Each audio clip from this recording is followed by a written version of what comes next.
Re Recording,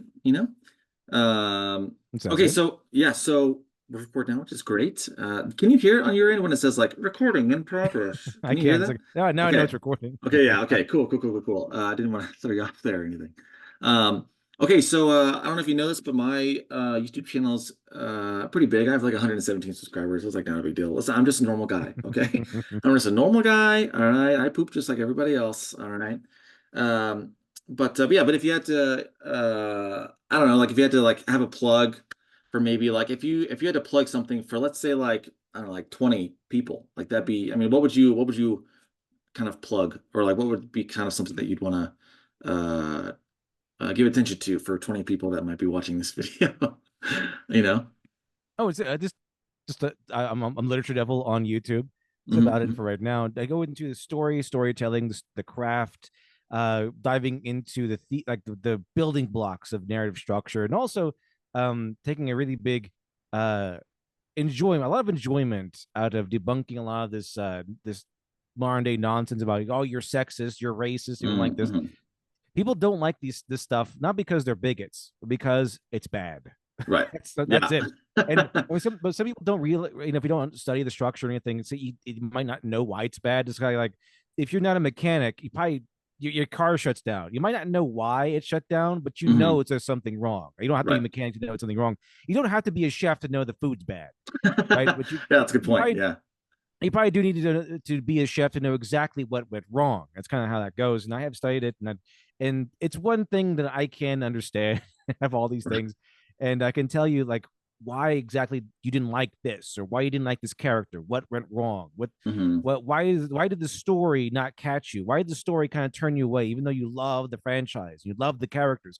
Why did you love the original Star Wars but you hated the modern day Star Wars? Why is that? It's because it's Hmm. new and it's not for you anymore, or is because you're a bigot. Like it's none of those things. If the stories were good, it would capture you still.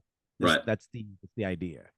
And I go into the reasons why and alleviate any concerns you might have that you're a bigot actually. And it's like you're not a bigot, you just don't like bad stories. It's inherent. Right. Yeah. Yeah, that's actually what got me when I first started watching your videos. I think one of the first ones I watched was about Ray, actually. Because I remember watching I finished The Force Awakens and I thought to myself like, why did I not like that movie like at all, you know? Like I knew in my head it was like kind of a copy and paste of A New Hope, but like A New Hope was way better than that. And I couldn't put my finger on it like why it was so bad. But then I watched your I came across your like why Raise Mary Sue kind of. Uh Right. and not kind of, but she I don't know why I said that, but she definitely is Mary Sue. Definitely. Yeah. Yeah, 100%. And I watched that and I was like, that's it. That's the one. It's like that meme where Leonardo DiCaprio is like Oh yeah, there it he's like is. doing yeah. Yeah. But okay, cool. Yeah, that's great. I think let's see. Yeah, honestly, I could talk about story stuff for literally my entire life. I mean, I absolutely love it. There's always stuff to like break down and and pay attention to, and it's just incredible, I think. What for recommendations for like if someone were to be like, oh man, well, I like what you guys are saying, but I don't really know exactly where to start for like what would be kind of a quintessential good story or a good book or something like that. What would you recommend to them? I was always go to the Arturian legends because there's I love the Arturian legends and the development of them because it Hmm. was like one Hmm. big like the Arturian legends really were the first like SCP Foundation or the or Hmm. creepypastas and everything because it was like communal storytelling and people would add on to the legend when the legend would grow and it was pretty interesting the way the Arturian legends developed. But though that's kind of where the modern day the ideal of the story came from, the archetypical Hmm. story. And to me, the archetypical story is that Arthurian kind of thing, where it's like the Hmm. quest, the valiant quest, and the maiden who needs rescuing, and the dragon that needs slaying. Hmm. It's kind of like the what every story kind of big story kind of evolves into or comes out of. The valiant knight who grows to battle things and to grows in strength enough to finally battle and conquer the dragon to save the princess. Hmm. So I would recommend the Arturian legends and the tales of chivalry and character, things like that. I Hmm. would say that uh, is a pretty good place to start. I also would recommend stories like the old fairy tales. You know, the Mm. something like this. Oh, that's where I think that's where a lot of us began actually. Fairy tales, mythology. You know, it's Hmm. kind of where a lot of people who are interested in writing would begin. These old tales, these old mythology. I would recommend like a Grimm's fairy tales. I know they changed a little Yep. bit, but Grimm's is good. I would really recommend 1001 Arabian Nights. I really recommend Oh, Arabian Nights. Absolutely, kind of, I would say essential because it kind of has that. It has a wide span of stories from another area, but that area, the Middle East, China area, they actually have some pretty good storytelling really good traditions. I would stories. highly recommend. Yeah. Yes. Yeah, I agree. I totally agree. Absolutely. So I would recommend 1001 Arabian Nights, you know, the stories of Aladdin, Sinbad, etc., and so forth. Hmm. Scheherazade, that whole thing. And that's a big one. Greek mythology, especially. That one that those stories are really good. It's why they're still passed down today. So you know, Arthurian legends. It's kind of where I say begin, like to kind of build your bedrock of storytelling, because those have a lot of backbone there of what modern Hmm. storytelling came from. Yeah, I mean, I totally agree. I think that Middle Eastern storytelling is one I think is a little bit underrated. Like, even if you think about like, so I took this like well, history of war kind of whatever class in college. It was kind of like a nonsensical class, whatever. But one of the stories that I told was this. So like if you think about like the Spartans, right? It's like those like really famous thing. But for India specifically had like the Rajputs, right? And the stories that you would hear from those kind of special operative whatever are incredible. Like they are incredibly like powerful stories.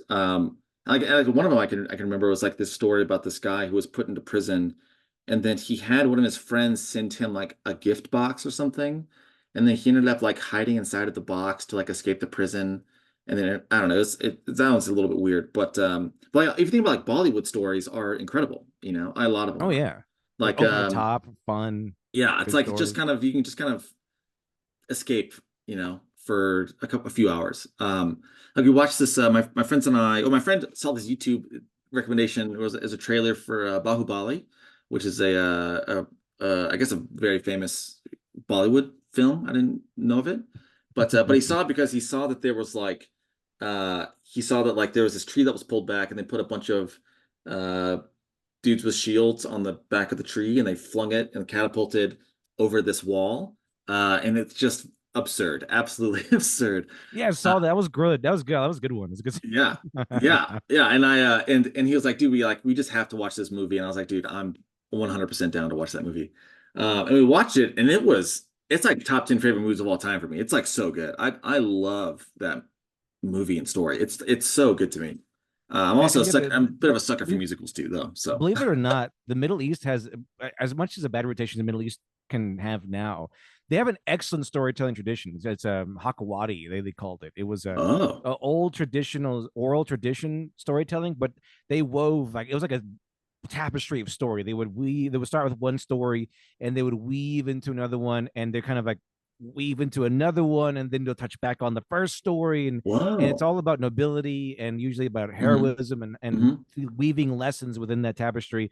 And actually, 1001 Arabian Nights and the story of Scheherazade kind of echoes that old Hawaii tradition. Pretty interesting stuff. Wow. That's actually In fact, really cool because oh, what's up? I just heard a story. I read a story that I couldn't find again. I read it once and it disappeared into the ether. But there was once a storyteller in the Middle East that was so good at this because the story of Scheherazade is she would tell the story and then end on a cliffhanger so that the guy the sultan would be like, I can't kill you. I need to know what happened to the story.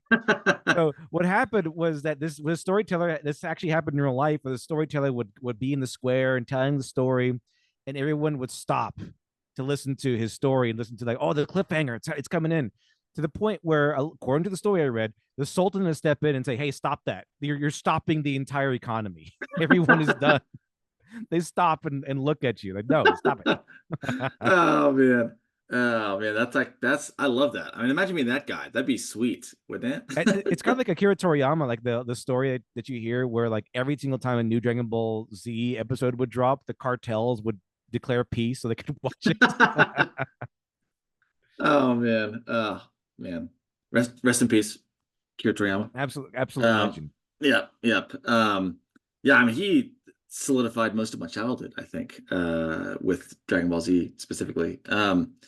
But yeah, I mean, I think I come to think of it, yeah, I mean that way of storytelling is exactly how Bahubali goes. It literally starts, and then it's like it starts with this old man telling this guy, like the slave, a story, and then that guy, and then from that story, he ends up kind of backtracking to another story about this girl that he's pursuing, and that kind of breaks off into her story, which then goes back into um like his story, and that, and by the end it all kind of culminates, and you're like That's your mind is Hakuwari. blown. Yeah, like your mind is blown, and you're like, oh my gosh, it's like the greatest thing ever. It's like it makes the wait like, oh, it was awesome. It was so good.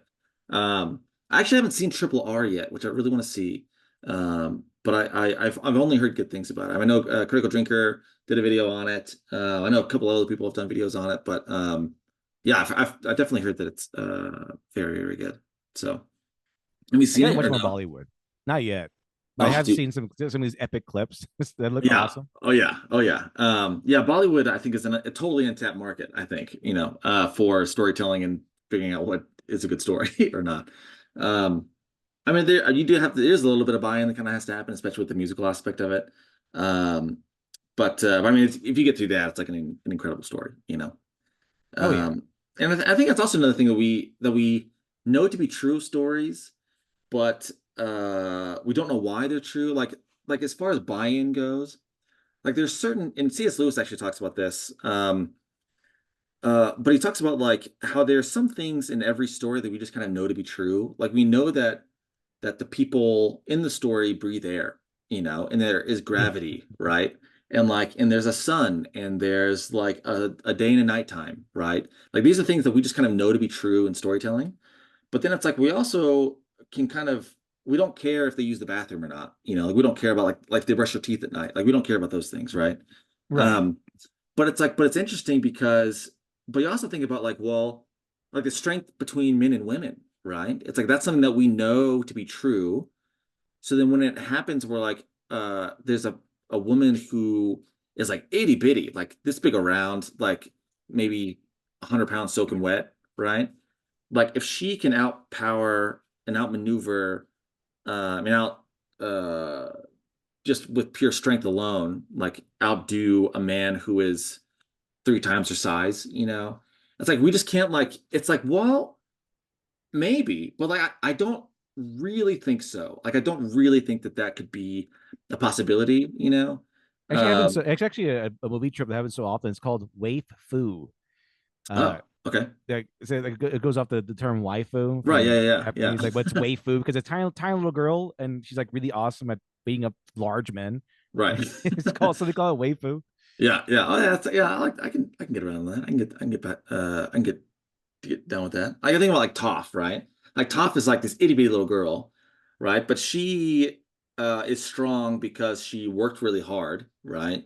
And she actually And learned from like the creators of earthbending. She learned from the right, badger moles. exactly, yeah. So it's like it makes sense. Like we can look at that and go, okay, it totally makes sense why she'd be able to like out earthbend all these people because she's put in the work and her master was greater than all these other masters, right? They were Um, they were the masters, like the right. originators. But according to the waifu thing, is like the that's why I like the movie Atomic Blonde, because she Uh, does fight a bunch of like larger men, but it's like a hard fight. Like she has to mm-hmm, throw her entire body into every attack. She gets thrown around like a rag doll, and that's why mm-hmm. in the beginning of the movie you see that she's like 90% bruise in the beginning of the Right. movie because she got this annihilated by all, and she failed her mission. So Right. not she survived, but like it wasn't that she killed all these guys really easily. It's that she hard fought all through these guys. She lost the love of her life, and she killed an agent that she was going to get trouble for, and she lost the package. She failed to protect the guys they needed to Mm, protect.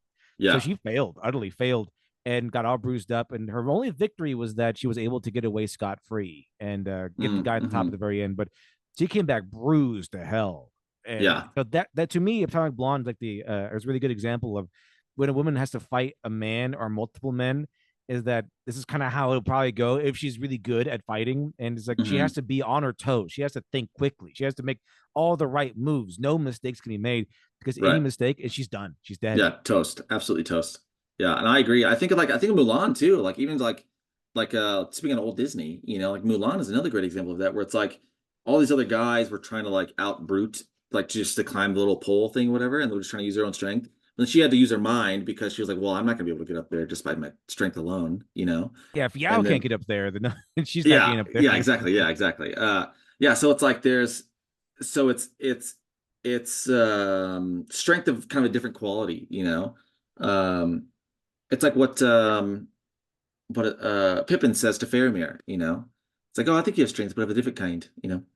Yeah, something like that. Yeah, something like that, whatever. and Paraphrasing a and little with bit. But Mulan, that was a good setup too because it was like she thought she didn't brute her way through. She thought of it differently and was able to use the disadvantage as an advantage and climb up there and hmm get the arrow. And then later, all the other guys were raised like, okay, we'll pull our swords. We're going to die valiantly for the emperor by fighting this enormous horde of Huns. right, And then Mulan's like, okay, let me take this rocket. I'm going to shoot right. it and it's going to cause an avalanche and then she wipes out the entire army because she thought her way through, and that's she earned that. That was hmm her thing. She earned that. She can't outfight anyone really, but she can right, outthink people, right. and that was kind of set up from the beginning. So Which is that's a really actually, good movie.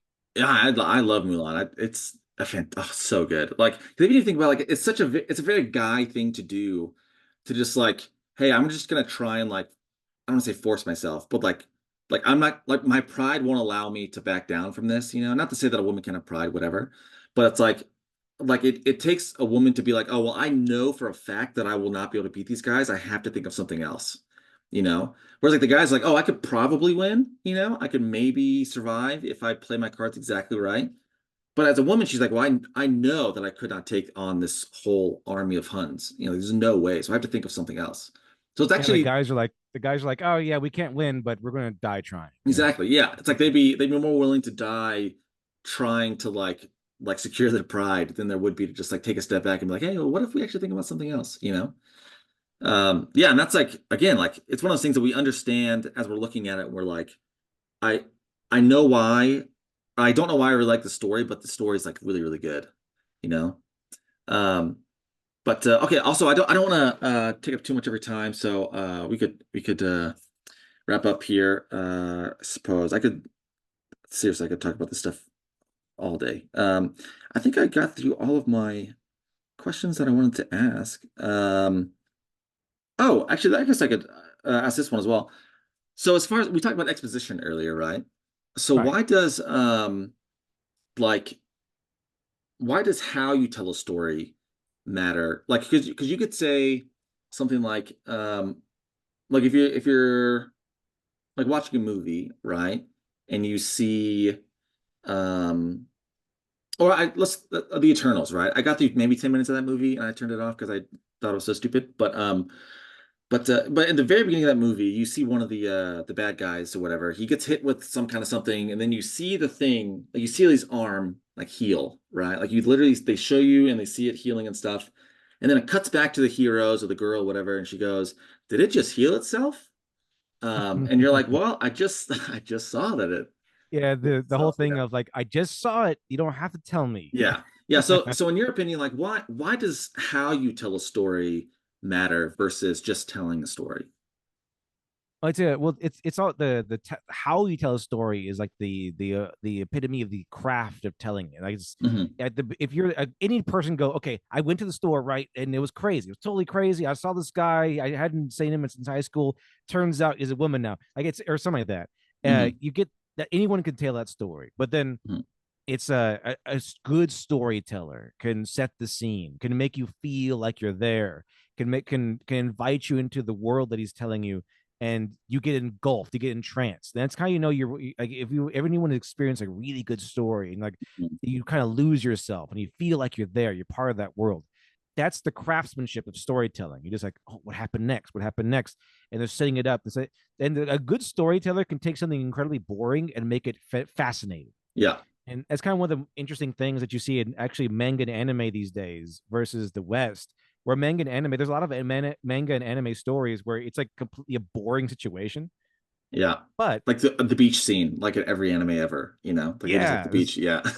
there could be just like two guys talking in a room, and somehow they make it intriguing. And the way they do that hmm is, of course, because of tension, and there's like a whole craft to it. Like, um, Alfred Hitchcock kind of like the easy version of that is using dramatic irony where you have two guys talking in a restaurant, but there's a bomb under the table, or like one guy has a gun, but Hmm. the other guy doesn't know that, but you as the audience member do, so you're just waiting for that gun to go off, like when is it going to go off, what's going to happen, who's Hmm. going to get Hmm. shot. Yeah. um so they'll do that, like anime will do that, they'll have like the circumstances and there'll be reversals and reveals, and it's just like two guys sitting at a table, but it's like it's so intense and so amazing. So a good storyteller can do that. They can weave the story and guide it in such a way where you are fed enough information, or there's enough events that you're fed that you're intrigued and you're wondering what's going to happen next, even though it's just like a scene in a diner or something. Hmm. Yeah. Yeah. I think about too, like if you think about like Good Will Hunting, that's literally just about a guy, a really smart guy who goes to therapy, like it's not like that big a deal. Or like if you think about like Saving Private Ryan, it's like maybe there's a lot of stuff that kind of happens in between that, but it's like a guy looks for another guy, you know? Right. There's not a lot of these like really major kind of plot points, I guess.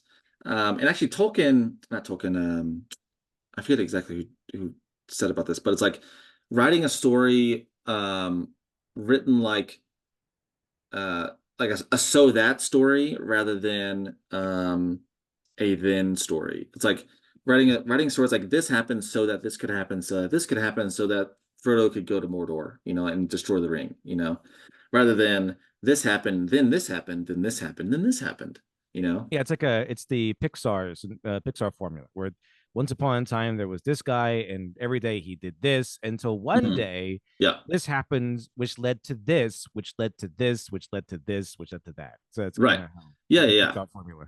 Yeah, yeah. But I also think about like what is it? It's called The Great Wall, I think, on Netflix. It has Matt Damon in it. It's not very good at all. But it's set up like it's a really bad version of then storytelling. It's like these people are running away from these people, and then a monster comes, and then they run from the monster, and then they get captured by the Chinese, and then they get like put on the wall, and then they do this. Well, you don't care about these characters like at all. Like there's nothing about Yeah, them. It's just stuff that's actually happening a to them. that's actually a formula that a lot of modern day storytelling uses. Hmm. That's why everything seems so boring. That's why you can walk away after like a 3 hour movie and not remember a thing that happens, Right. because Yeah. that's kind of how it flows. It's like then this happened, and then this happened, and then this happened, and you could just mix and match every scene, and it like doesn't really matter at all, really. Yeah. Whereas the old school way, traditional storytelling has this happened, which led to this, which led to Yes. this. So everything builds on each other. It's all stuck together. It's all like foundation, and then building up on that foundation, everything. Where a lot of modern day stories, the reason why they're so boring and they're so forgettable, it's just like a bunch of parts laying out, and then I found this one, and then I picked that one up, and then I picked that one up, as opposed to Hmm. I had to take out this because they led to this, and this led to this, and this led to this. It's like one big like spider's web of storytelling. That's going to what a good story is. One thing leads to another. Like this, the protagonist chose to do this, therefore this happened. And he chose Hmm. to react to this, therefore that happened. Batman chose to go after Harvey Dent, and Right. therefore his girlfriend ended up dying. Yeah, that sort of Right. thing. Yeah. Yeah. Actually, I want to get your thoughts on something. So my smoking hot wife and I just recently watched Forrest Gump, right? And and we were watching it, and I was trying to figure out like Forrest Gump. He doesn't. I guess his flaw, I guess, is that he's like slower or whatever.